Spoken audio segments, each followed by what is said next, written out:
Yan ang bus stop. Malapit sa bahay. Diba? Pagbaba mo, bahay na. Hindi ka na mahirapan sa kalalakad.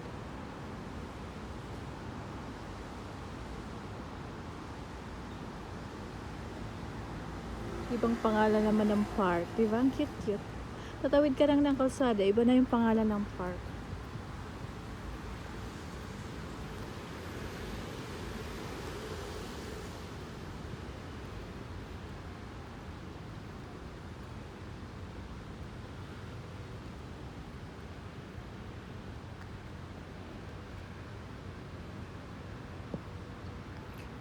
Okay. Underground pala nito. Basta, private car park. Ganda ng bonsai. Ayan.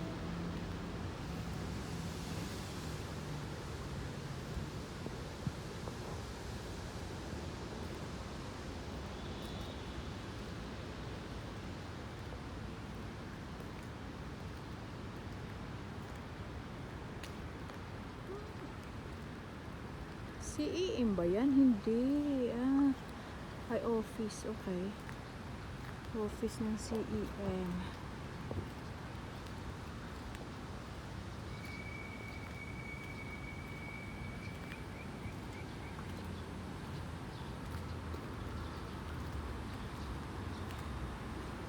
Parang generator pala siya. Okay. Para sa ano pala yan? Connection ng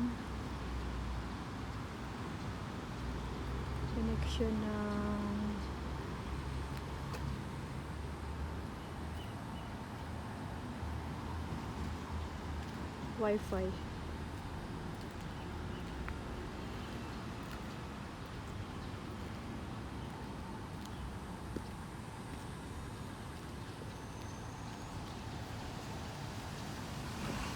So, okay, ito mo yung bus nasa taas.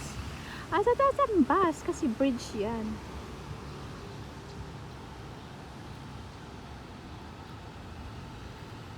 Tapos dito bridge din, magkabilaan.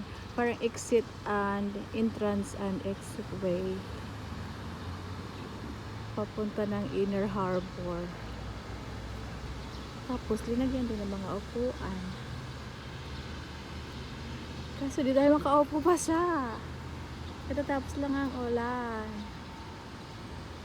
Ayan.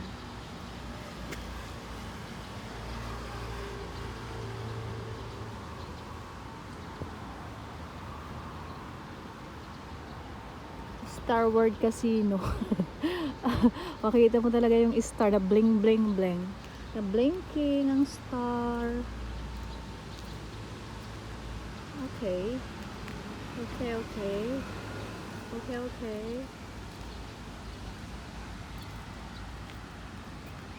Ano pala yan doon?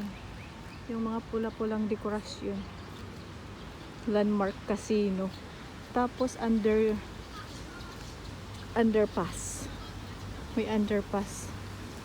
Diyan na banda.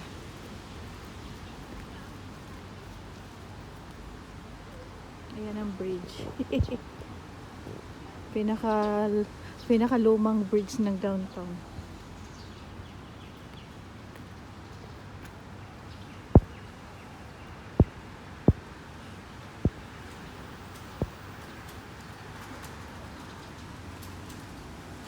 Ano na pala siya, dinagdagan. No Orient Landmark Hotel. Kasi naiba na ang management.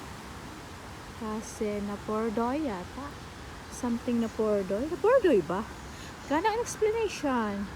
Pagalitan tayo ni David. Katabi tayo dun. Ang cute. Nagwo-walking sa under the bridge. Ayun ang fountain ni Mayor. Ang ganda ng mga kahoy, oh. Nakakagawa ng lamesa.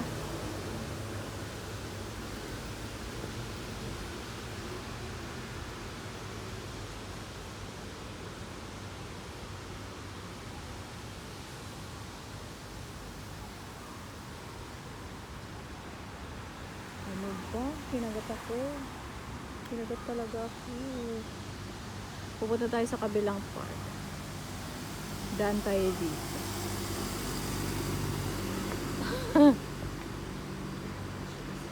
Opisina ng Electric Cooperative sa downtown.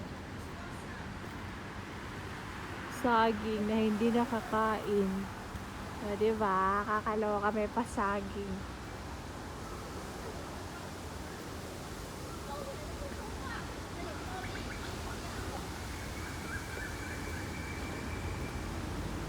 Pag maghulog ka kahit toothpick, 1,500 ang babayaran.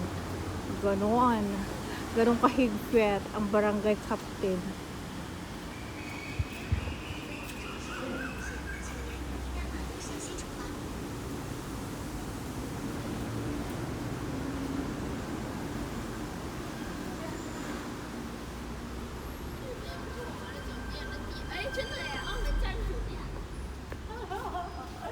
Hindi nila alam kung saan sila i-exit. Underground pa lang to. Umayos kayo, char. Umayos kayo, underground lang to.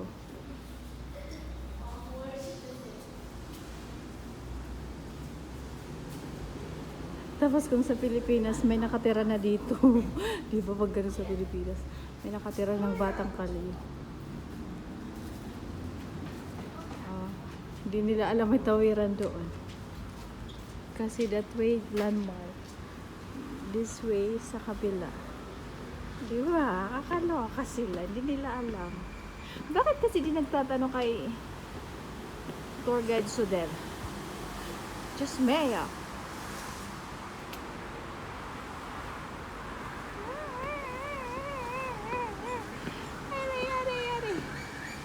Wala, may ibon talaga. Ano ba yan, ibon? After ng ulan, ganun. Andito si Aso. Oh, galing tayo doon kanina. Di ba nakakaloka? Nakakaloka itong tour guide na ito. Si Aso ko. Sumasahod pa yan ng 80,000 pesos.